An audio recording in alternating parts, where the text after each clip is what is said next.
An éireann ag cruthú go hiontach. Pictiúr a haon. I pictiúr a haon feicimid Bert Scoláire, Seán agus Pádraig las má de choláiste óin. Mí bhean fór atá ann. Tá fógra á chrocha ar an mala ag rá go bhfuil imreoirí nua á lorg ag an bhfoireann imána don trach imána ag tacht suas. Deir Seán go bhféadfadh sé a bheith spéisiúil agus gur cheart trí le bhainteas.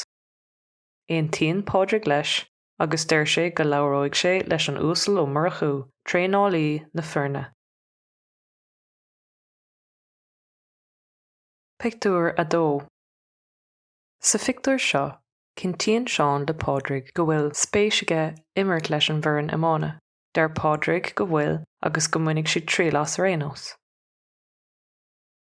Téann siad go dtí an túsal ó murchú chun ceisina a chur air faoi cad a bheith i gceist leis an bhfoireann imána.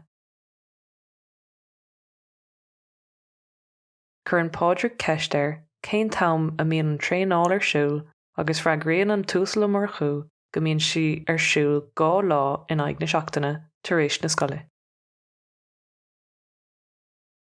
Pictiúr a trí. I pictiúr a trí tá an tréanáil imána faoi lán seoil leis an úsal ó murchú agus feictear na buachalaí i mbun tréanála. I bheatach na súl mí a bráin atá ann agus feictear na buachalaí agus an túsal ó murchú ag caint. Deir sé go bhfuil bliain iontach curtha i gcríochacha agus an obair déantacha i leith na himána. Tá siad sa chraobh inis. Pictiúr a ceathair. Cuirtear fógraí suas ar fud na scoile ag rá go mbeidh bosanna den chraobh ag imeacht ag dó a chlog. Íirtear ar na daltaí dul ann agus tacú leis an bhfoireann. Imeacht iontach a bheith ann gan dabht. Pictiúr a chuaig. I pictiúr a chuaig feicimid an cluiche imána ag lán ama. Bhain choláiste ón an lámh an uachtar ar choláiste Pádraig agus búin siad an cluiche. An scór dearnach atá ann ná 2-8 ag choláiste óin agus 2-6 ag choláiste Pádraig. Cluiche teann atá ann. Feicimid an cuireann i lámh Pádraig. Tá lú chár an domhain ar an bhfoireann agus ar lucht tacaíochta. Pictiúr a 6.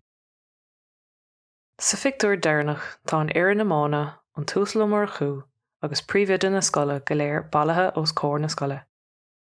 Deir an príomhide go bhfuil éacht iontach buinte amach acu. Mollann sé go háard na spéire iad agus galann sé go mbeidh cóisir mhór dóibh go luath.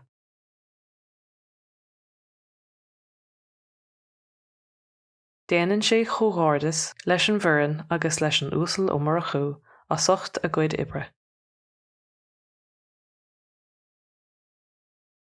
Ceistine. Cén bhí atá ann i pictiúr a haon. Déan chur síos ar bhothú cháin na múchalaí i pictiúr a chuaig.